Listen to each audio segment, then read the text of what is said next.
Well, I think it's finally time to take this thing off.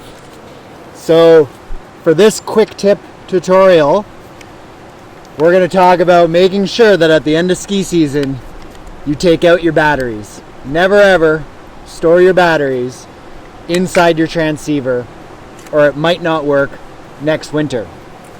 And that's all the information I have for you. So what I'm going to do is sit here in the sun, enjoy this beverage, and wait for you to take your batteries out of your transceiver. Okay. Sound good, dude? Yeah. All right.